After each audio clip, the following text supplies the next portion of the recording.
Hello, distant Lightning. So, the NHL playoffs, Series 2 for Tampa Bay versus Boston after Game 5. Tampa won and closed out the series. They won 3-2 in the second overtime period, and we won the series 4-1 and now advanced to the Eastern Conference Finals. Will we face Philly or the Islanders, and who do we want to face? Those are the questions that we really need to ask ourselves at this point. Also, will Stamkos make a return?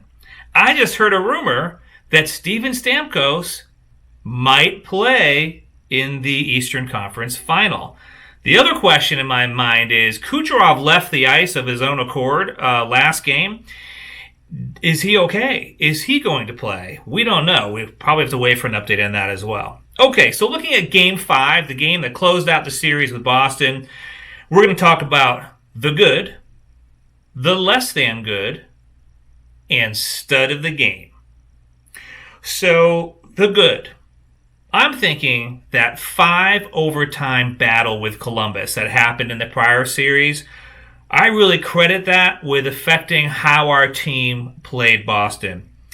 Really, the series with the Blue Jackets was excellent preparation against the President's Trophy winning Bruins. And I think it paid off in this series. The other thing that probably was good to happen is that Tampa lost Game 1. What I saw was Tampa was trying to play the same game they were playing against the Blue Jackets, which is a more physical game, grinding type game. And Boston didn't really play that way, and it wasn't appropriate for Boston. But what it did do, though, playing the Blue Jackets, is it really reinforced persistence and resilience, which are keys to winning these playoffs. So I really feel like Tampa's not only conditioned, but well prepped to keep going deeper in this playoff run. The good number 2, Tampa's defense. All that work in the regular season, including some ugly games, especially earlier season on defensively, really paid off here as well.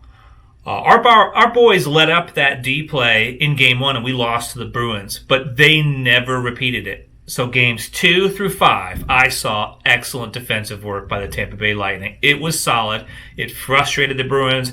We saw that 7-1 Game 3. The Bruins, especially the Bruins D, they just wanted to give up and go home at that point. They were done playing. That defensive prowess came back and worked for us. Good thing number 3, Tampa's offense. No Stamkos, our captain, and for half of last game, Kucherov wasn't in the game. Losing top 2 goal scorers on any other team would cripple them. Not Tampa. This is an historic season for the Lightning. The offensive depth and creativity of this forward group is really something special. And I don't want to jinx it, but I do think that our boys are going to be drinking from the cup later this summer.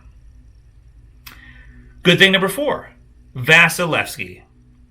We're really lucky he stays healthy and effective every playoff game. I mean, he shows up, he plays so well for us. He's the bane of every other team's offense, and he keeps Tampa competitive. Even when Tampa might go down a goal or two, we know we can trust Vasi to stem the blood flow and keep the pucks out of the net and give our offense a chance to come back. And Tampa does come back. They are a comeback team, especially when they go down early in the first period. By the third period, we're usually dominating games.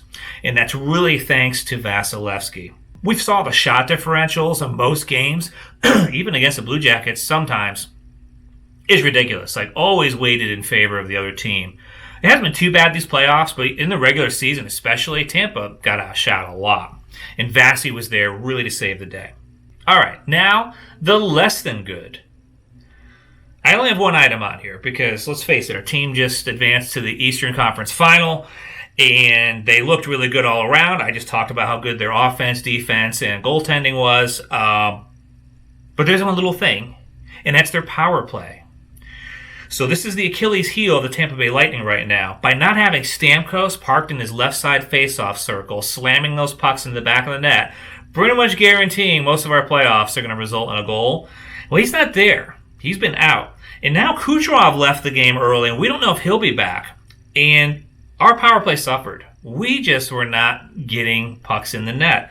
And it really wasn't for a lack of trying. It seemed like they were so comfortable with Stamkos out there and the usual crew, if you will, that without Stamkos and putting some new players into the power play mix, it just seemed out of sync to me. Now, late in the Boston series, we finally started getting it together. Like, we saw Palat now parking where Kucherov does on the right side faceoff circle and putting pucks in the back of the net. He has a beautiful one-timers.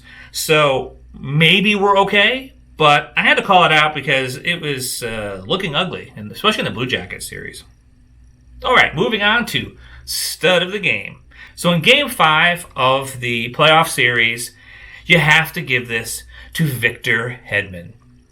He is just so dominant on defense, but he also scored the game and series winning goal. He's a huge asset on defense, but he's also a huge asset on offense. This guy sets up scoring opportunities for his team all the time.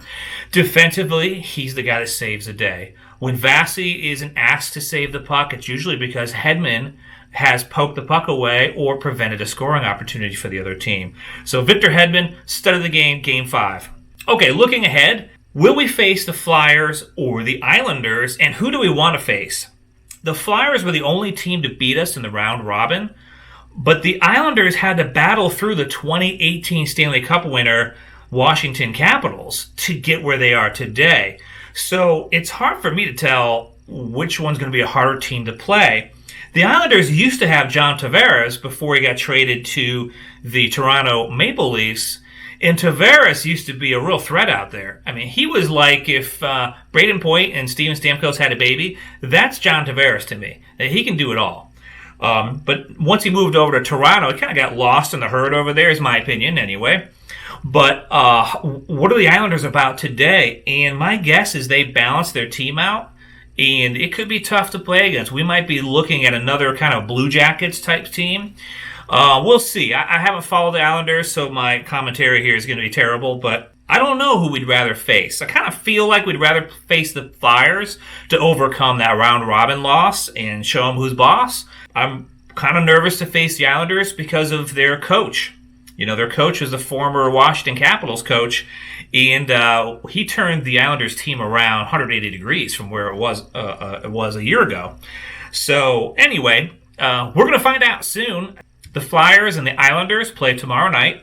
The Islanders are up 3-2, so they're going into a Game 6 in that series. If the Flyers win, they're going to go to a Game 7. If the Islanders win, that's who we're facing. And I don't have any times for you, but I'm going to guess the games will start up next week, maybe? Question mark. So thanks for watching. Please tap the like button if you like these videos, or like this one. Please subscribe so these videos show up in your feed. And we'll see you next time on Distant Lightning.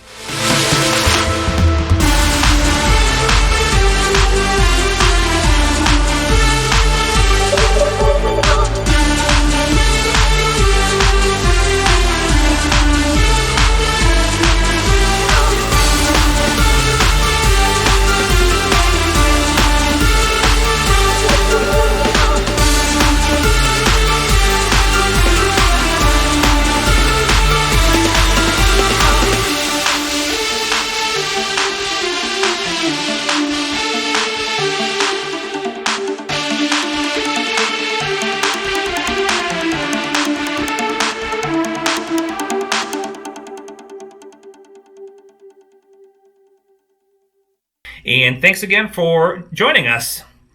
What the hell do I say? Okay.